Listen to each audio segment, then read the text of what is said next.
Hello everyone, my name is Hallimar, and welcome to a long overdue review of Snowpiercer Season 3, Episode 10. I had the notes to record the review for this episode ever since the episode came out. However, I had just let time slip by, and to be honest, I don't even have a really good excuse for it, so I do apologize for that. But here we are with the review. I had one potential excuse of the fact that everyone seemed to have had the same things to say that I said, but I feel like just for sake of clarity, I need to put my own thoughts out there, even if most of them are the exact same as the thoughts as everyone else. So before I begin, be sure to subscribe and like the video, and maybe check out the Discord and Patreon down there. It's the best way to support the channel, and the Discord is just where all the discussion is. I do not have most of my discussion on the channel because, to be frankly honest, I am probably not the best content creator and am just more akin to starting conversation as soon as possible, which is not always possible in video format. But with that out of the way, let's get right into it. Right off the bat, I was definitely excited for the three-way battle between Wilford, Melanie, and Andre. A part of me was actually kind of split on who I was going to support, be it Wilford or Melanie. Of course, I wasn't going to support Layton. I would never support Layton, but it was really a decision to choose between Wilford and Melanie, and at the end of the day, I kind of hoped for both of them to join together, and later on in the episode, I would learn a bit more about that potentiality. However, I was rather glad to find out that Wilford was in the night car, like I predicted. It wasn't that grand of a prediction, but it was a prediction nonetheless. It was pretty cool to hear the Season 2 music in Season 3. However, looking back on it, it might have been a little cheap and just a really short-term play on nostalgia for me. But Boki returned, as I predicted. Well, not as I predicted. I predicted he would return, but the nature of which he returned was nothing like how he actually returned. So I was right for all the wrong reasons. I guess that's what I can say. I was really appreciative of Mel supposedly being the monster and her just fully embracing it, because that's the way she was in Season 1. And of course,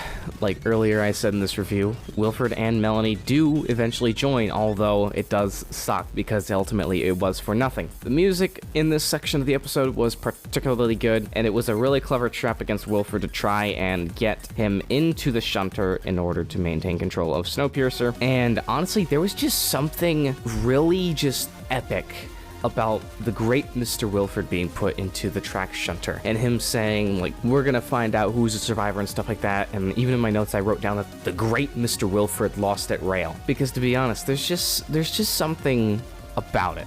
The idea of him being lost on his rails, having to do who knows, although I do predict that this is where he goes and finds another train, maybe. I'm not giving up on the icebreaker theory yet. And I did in the past predict, if this was based on a rumor, so I was not really sure about this, I was just making a potential prediction based on rumors. It was that Layton was going to be leaving with Big Alice, and he sort of did, but also with a whole crap ton of AgSec cars. And this is where I came up with the new names. A lot of people have better names than me, but you know what? This is my channel, so I'm going to have a certain set of terms here that all of you should be well aware of. We have the Melpiercer, Snowpiercer under Melanie's rule, but it's not all of Snowpiercer, so we can't just call it Snowpiercer. And then we have Big Andre, which is under Andre's rule. But we can't call it Big Alice because it's not all of Big Alice. It's more. So those are my new names. LJ's death was definitely disturbing. It was honestly the more disturbing part of the series. LJ's death was certainly disturbing. There's always something disturbing about dying in a way that you can't control, such as asphyxiation, especially drowning. But this is something short of it. The idea of choking on something you can't get it out. Even though LJ at the end of the day probably deserved it, I always try and root for people's redemptions in some form or another. Although it is a shame that she's going to be going, because I guess the series got bored with her because there's nothing left for her to do. A bit of a waste of character, if you ask me, but it's not something I'm exactly going to lose sleep over or rant about like I would for Season 2 Melanie.